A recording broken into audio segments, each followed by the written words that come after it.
Shamar, welcome back. Always a pleasure. You know, this is one of my favorite stops in the great city of Jackson. Well, this is one of the times we'd love to have you here because it's March Madness. Is it really? Yeah. What's this week like for you every year? Because I mean, you played in the Final Four. It's nostalgic, right? I almost tear up hearing One Shining Moment. You know, you look at some of these pictures. That was you going up over Luke Recker, I think. Oh, wow. Was that who that was? Looked like him. Last time I was here, I talked about moving furniture. That's where it's at. And I put that picture in there to show you I used to be able to get off the ground just a little bit. But, you know, it is real. Look at that. That is a picture of just sheer joy. Yeah. So, you know, we had the opportunity to do something you don't get to do often as a human being, let alone as a basketball player. And we accomplished it. And, I mean, if I show you these group chats, it's like we haven't missed a beat, man. So it was an amazing time. A lot of hard work goes into that. You don't just show up in the gym and show up and end up in the Final Four. There's a lot of things people don't see. How about a warm-up of a timed 6-minute mile? So that was the warm-up. And if you didn't make your 6-minute mile, practice didn't start. Oh, my. So think about that, right? That's to warm up. So discipline, right? Yeah, discipline, hard work, perseverance, communication, not always PG friendly, but we had our ways of making sure we gathered each other up when the time was right. We motivated each other, but then we were truly a core. So if one of us said, hey, I want to go hang out here, there was usually 6 or 7 of us who went along just because no man left behind. There was no such thing as just one person going out by themselves because you never know who's got what on their mind. I've always thought that sports, particularly in high school, is really a great path to success in business and in life. And you mentioned those things, the discipline, the work ethic, and you look at successful programs like Lumen Christi football, Duke basketball. It's the program, and it's the key is the discipline and the work ethic. You could even say Ohio State and Michigan football. Yeah, I mean, it's an ethos that they carry, whether it doesn't matter who the coach is. It doesn't matter about the name on the back. It's the name on the front, right? And so you have to show up prepared to be a part of something that's bigger than you. Bart, I'll take it one step further, whether it's athletics, whether it's ROTC, whether it's band, whether it's, you know, a sorority or a fraternity. When you're a part of something bigger than you and you have to operate in that space of being disciplined, communicating, showing up, we were taught if you're late, if you're early, you're on time. If you're on time, you're late. And if you're late, you're out of the game. And so we had a very big, it was called being taped and ready to go. So 15 minutes before practice actually started, you were to be taped and ready to go. That means you were out there shooting around, stretching, goofing off a little bit, playing one-on-one, whatever it took to start warming your body up. That was an expectation, and it wasn't spoken very often except for that first practice. That's why I'm always ready to go waiting on it. Just like that. There it is. I heard you were a 3-sport athlete, man, so you got it in you. You know what's up. Yeah, for sure. I mean, if you showing up, and that's the thing these days that you see. You know, we have a basketball here. Why don't we put we should, you know, we used to have we would play on the same team at this point. Yeah.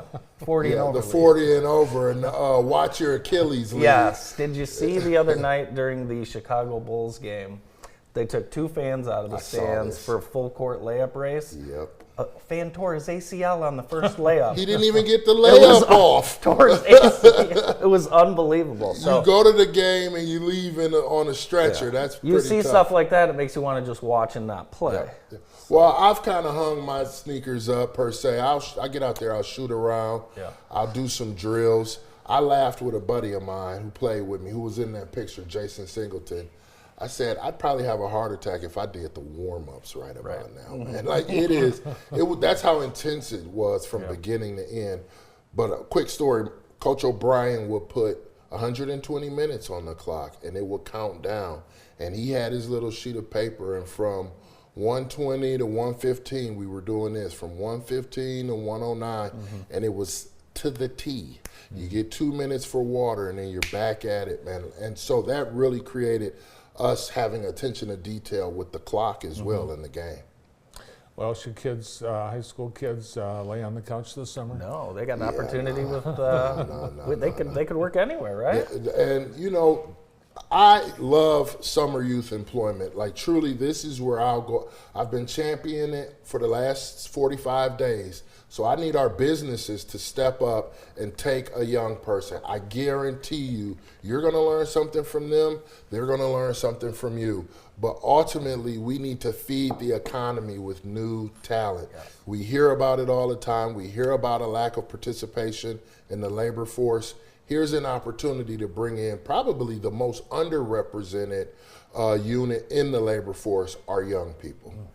Yeah, and there's really, a lot of places that hire, they beef up for summer, run programs, MIS, the list goes on. Yeah, there's opportunities to make money for sure. And think about the kid. They're now learning what it means to show up, what it means to have discipline, what it means to communicate effectively.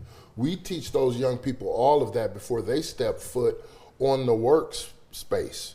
So we give them 4 to 5 weeks of essential skills, soft skills, whatever you want to call them. We're teaching them how to show up prepared to be their best self so that the 10 weeks of work at, I think it's $15 an hour here in Jackson, they're going to be showing up prepared to work, but also to contribute as a key team member. And meet some people too, which is one thing young people do not do as often as they should, is get out and meet new people. Somebody told me your network will equal your net worth. I like that. I try and keep a good list of folks around me because you never know who you can call on for what. Can kids go through Michigan Works Southeast and employers as well to get matched for summer jobs? Absolutely. We run the program. So if they sign up on our website, mwsc.org, we'll get them registered, and then we'll reach out to them and help them understand what it takes to go through the process, through the program, what the expectations are, the do's and do nots of this program. We've had a storied history here. The county and the city have been really supportive of this program, and a lot of our local manufacturers have stepped up as well. Well, with the Final Four, we got to ask. I'm going to ask, who are you picking? Yeah. In the men's, I'm going with Duke over Florida. I think that's going to be a really good game, too. I think Houston, the dream is over. And, I know they're the overall number 1 seed, but I don't see Houston having what it takes, and Cooper Flagg is tough. He's something. On the women's side, it's a toss-up between UConn and South Carolina. I think Paige Becker versus Coach Don Staley. It's just going to be a battle of the wheels. Just some great basketball. I'm excited about it. Absolutely. And this will be Cooper's one and done, won't it? Well, I would think so. He could be a high school senior right now, which is amazing. An all-timer for sure. So I listened to them talk about him against the Olympic team. Right. How he got some garbage minutes, but when he had those minutes, he showed up. And I don't care if it's against a tired NBA player or a really fired up one.